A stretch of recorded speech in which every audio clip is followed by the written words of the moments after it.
যদি মধু সংগ্রহ করতে চান তাহলে মোচাকে ঢিল মারবেন না।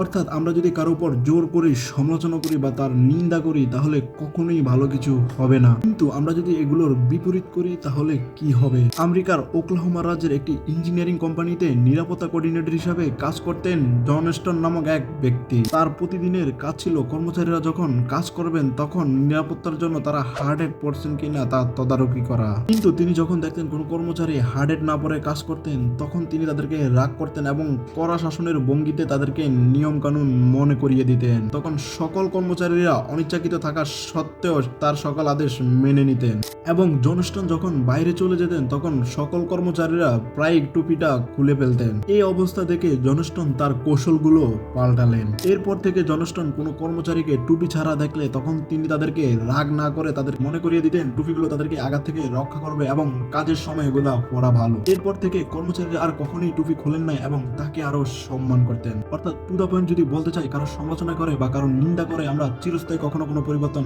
আনতেই পারবো না, বরং এগুলো করলে আরো বিরক্তি ও রাগের বহিঃপ্রকাশ ঘটে।